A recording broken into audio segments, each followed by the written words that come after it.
보도된 내용이 네네네. 자 우선 1월 18일 이제 정진상 전 실장 그 장소 변경 접견하셨을 때 마음 흔들리지 말라. 네네.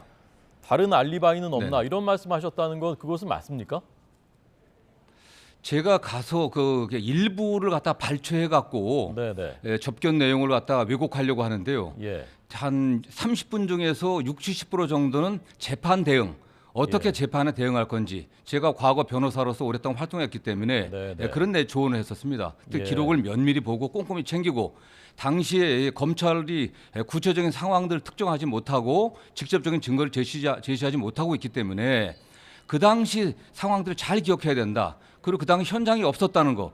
현장 부재 증명을 소위 알리바이라고 얘기합니다. 법률적으로. 네네. 그 현장 부재 증명을 할 수 있게 알리바이를 잘 준비를 해라 이런 얘기를 했었고요. 네. 그 다음에 제가 주로 운동 얘기를 해줬습니다. 건강 잘 챙기기 위해서 뭐 하체 운동, 상체 운동 잘 해라 또 알려주고요.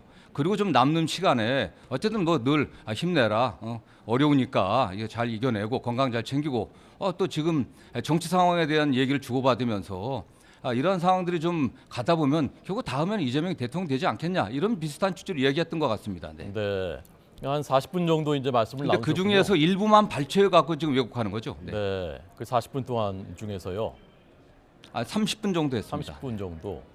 네, 그래서 이제 알리바이가 중요하다. 그 부재 증명하는 건 중요하다. 그 이제 네. 법률가로서 조언하실 수 있는 내용이라고 볼 수 있을 것 같은데 다른 알리바이는 없냐? 네. 이런 말을 이건 좀 이제 좀 네. 다른 뉘앙스거든요. 이 말씀하신 적이 있습니까? 모르겠습니다. 다른 알리바이라기보다도 네네. 그 당시 그 관련자들이 진술하는 그때 거기 없었다는 걸 증명해야 되지 않습니까? 그래야 무죄가 나는 거니까 일단 네. 무죄를 주장하고 있는 분들 아니겠습니까? 네, 그렇기 네. 때문에 꼼꼼히 생각해 갖고 그때 다른데 어디 있었는지 이런 네. 것들을 잘 기억해야 된다. 이런 취지로 얘기를 했던 것 같습니다. 네, 알겠습니다.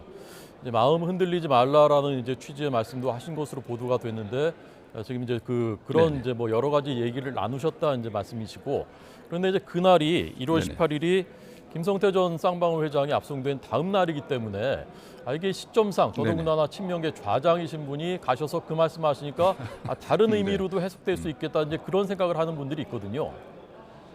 저도 뭐 지금 와서 약간의 오해 소지가 있던 그런 것에 대해서 참 좀 뭐라고 할까 후회가 되기도 하는데 네, 저는 딴 게 아니라 사실은 정진상, 김용 두 사람하고 6, 7년 전부터 잘 아는 사이였고 네. 선거를 해왔기 때문에 인간적인 정의상 그 도리상 같은 겁니다. 그리고 네. 그 당시 제가 어떤 취지의 얘기를 했는지는 그 당시 같이 옆에 있었던 교도관이 작성한 메모록 전체를 공개한다고 하면 다 드러날 거예요. 그게. 네.